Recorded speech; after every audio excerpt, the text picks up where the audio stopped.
Hello everyone! For today's video, pupunta pala tayo sa isa sa mga sikat na resort dito sa Taguig. Ito po yung Sea Breeze Resort dito po sa Taguig City. Pero bago nga po yan, babiyahe po muna kami papunta dun kasama yung mga co-workers and friends ng mister ko. Sabay-sabay po kasing April yung birthday ng mga co-workers niya kaya inisa na lang po nila ng celebrate. May salamat nga po pala sa mga nag-sponsor ng birthday niya tsaka sa nag-invite sa uulitin.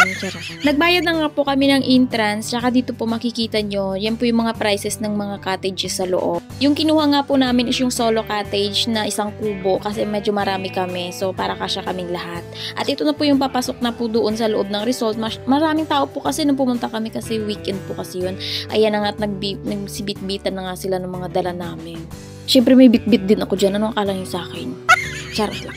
Medyo malayo pa nga konti yung nilakad namin mula dun sa may entrance kasi malawak po kasi yung resort guys at napakaraming tao. Meron namang nagturo sa amin kung saan banda yung cottage na inupahan namin. So ito nga nagre-ready na silang mag-ihaw, nagsigana sila ng uling. Tapos habang nagluluto sila dun, namasyal muna ako kasi sabi ko magkukuha muna ako ng mga clip kasi nagva-vlog ako guys. Ano naman?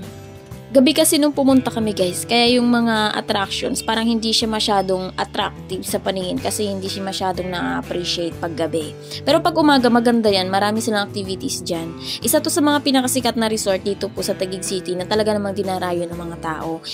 Ito nga pong pool na to is nagwe-wave-wave po yan siya guys. Tapos ito po yung pool na to para to po sa mga bata. And then ito, yung restaurant po yan dyan siya sa likod. Tapos yung slide na yan, yung kapag gabi hindi siya ginagamit, hindi ko alam kung umaga kung gumagana ba siya. Basta marami talagang tao yung namamasyal dyan. Umaga, gabi, puno lagi.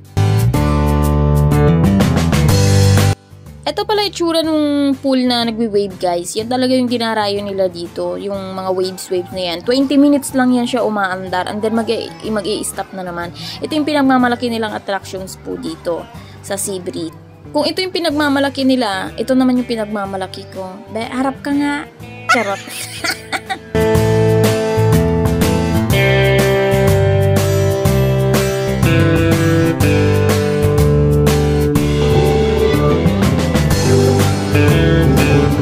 Bumalik na nga kami guys dun sa cottage namin and then pagdating namin magre-ready na sana kaming kumain kaso nagiinom pa pala sila. Habang inaantay nga namin yung mga inihaw na maluto, nag-video open muna tapos chill lang ganun. Maraming salamat po sa lahat ng nanood. God bless you all po. Follow and share. Thank you. Bye!